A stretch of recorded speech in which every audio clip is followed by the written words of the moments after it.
The Honourable Prime Minister, fellow members of Cabinet, the Honourable Leader of Opposition, Honourable members of this Parliament. I must thank Honourable Pillay for the question in today's order paper.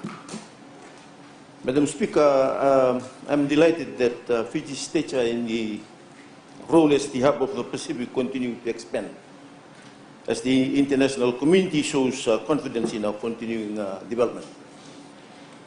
This example of the Commonwealth Secretariat commitment to Fiji is indicative of the incentive and the increasing esteem in which Fiji is held by the international community as a destination that is stable, prosperous, and peaceful.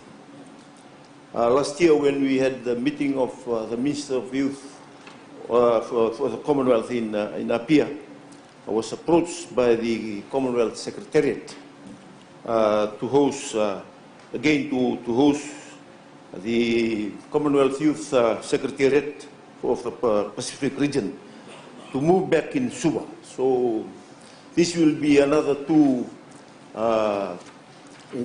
Fiji will gain from this as two members of, to be employed, chosen by the Commonwealth Secretariat will be local.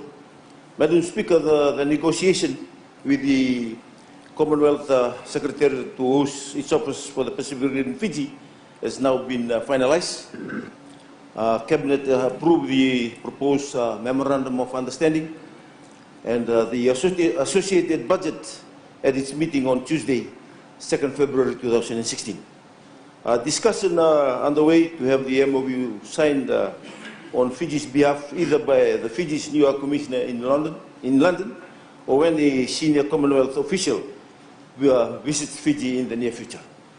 Madam Speaker, as the host, on behalf of government, the Ministry of Youth and Sports will provide a functional and a convenient office space at no cost to the Commonwealth Secretariat that covers rent, water, and electricity.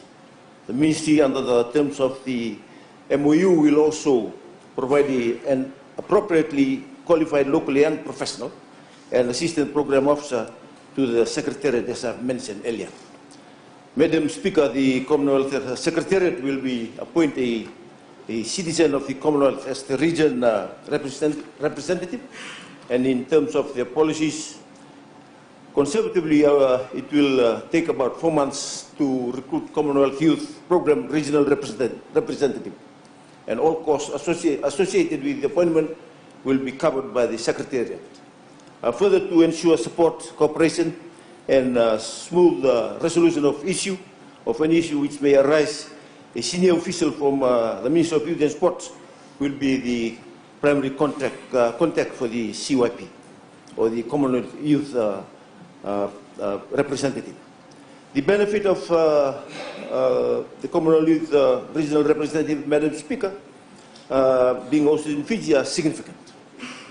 This includes the provision of on-site technical assistance regarding youth policy and practice not only to the Ministry but also to the youth work institution and leaders throughout Fiji.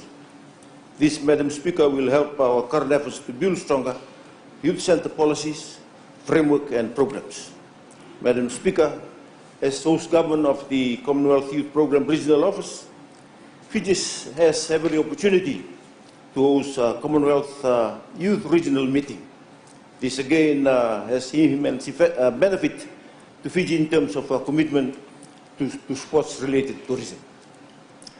For example, Madam Speaker, from the 18th to the 16th of June this year, Fiji will host 45 participants from the region in Nadi for the Regional Capacity Building Workshop funded by the Commonwealth Secretariat, the UNDESA, and the UNDP.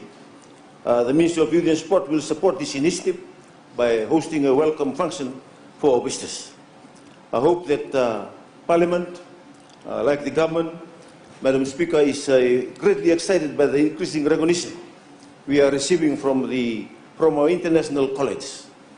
This certainly bodes well for our region policy initiative and gives us greater input into the youth program of the Commonwealth, including the important area of sports for development and peace. Thank you, Madam Speaker. Thank you.